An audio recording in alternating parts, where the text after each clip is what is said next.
Another big night from Brent Osborne, but he didn't necessarily outshine the rest of the team. It was a pretty well-rounded attack from you guys tonight, wouldn't you say? Yeah, I thought, challenge the boys as always, after a big game on Wednesday against West, even though we failed, that how are you going to bounce back? How are people going to think of you, the next night out? And I thought we responded pretty well. The score was a little closer than probably what it was because, we let them make a little run there at the end of the game on us. But, all 5 guys I thought contributed pretty well. I know Cameron Wilson may have not scored the ball that much, but, he got some rebounds, defended well, did some other things for us. Chase had, I think he had double-double. I think he had 12 rebounds. That's what we had him for him. But, I thought he did a heck of a job on the boards and pushing us, getting us in transition. Matt Kane got in early foul trouble, so that kind of held him down until later on there in the second half. But, when you look down here, look at the scoring column, 8, 6, 8, 10, 12, 16, that you're getting a team effort, and that's what we're looking for night in and night out. How bad was the injury to Cody? It looked, from where I was sitting, obviously he was face down on the court for a while, but it did. He was moving his arms and legs and stuff like that. We were pretty scared at first. Went out, he was talking. He had all his feelings in his arms, his legs. He could move his arms and legs. Doc pretty much just wanted to use it as a precaution.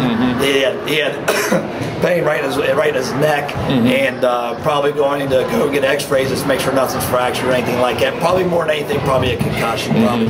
But he had a lot of pain in his neck, tingling in his neck. So as a precaution, he wanted to make sure he got it there and got an X-ray. So we'll know more. I'm gonna stop down there later on. We'll know more later tonight, probably.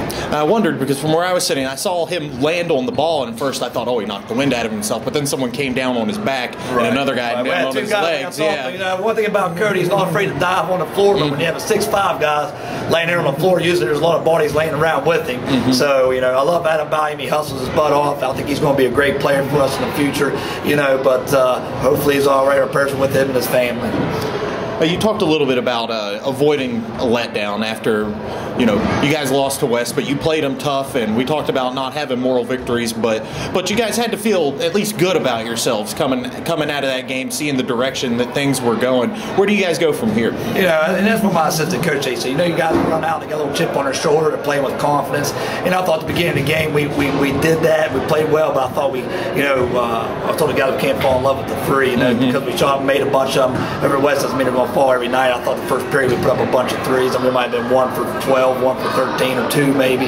In the second half, we really challenged them to get to the rim and get buckets. But once they did that and they understand what we're trying to do, then some teams are going to take away certain things. We got to be able to counter off that. We're going to become a better team, and be able to finish. But I think that was a big confidence boost. I think that brought some people out tonight that probably normally wouldn't be out. Our crowd was great. Our community's out supporting. I think when your community starts believing in you, and the boys walking around, they say, hey, you guys are looking good. You guys are playing good. We like watching you play. We like what you're doing. That's got to make the boys feel good. And as long as they keep it all in perspective and keep competing, then I think we're going to be okay. How good does it make those guys feel, having seen the girls team have so much support the last few years and go down and win several state titles and see all the fans and the students and stuff out? Now it's starting to happen with the boys a little bit, isn't it? Right. We talked about, winning breeds success. Winning breeds winning. And the last couple of years, that's what I've talked to them about. I said, look at the girls. Look at what they're doing. They played this. They do this in the summer. They do this in the off season. We want to be able to do those things so we can fill the gym. And the last couple of years we've had 6, 7, 8 wins. And we're like, oh, how come nobody's here, Coach? Well, the fact of the matter is you got to win to bring people in. People don't want to come and watch losers or teams that are struggling. People want to come and watch teams that look good, play as a team, not as individuals. And I think that's what we're doing, and people like watching that style. And that's why we're filling the gym up. Like I said, the more you win, more people are probably going to fill this place up. But the more we can get in there, the better we want it, and the better we like to have, because we got a lot of home games on the stretch.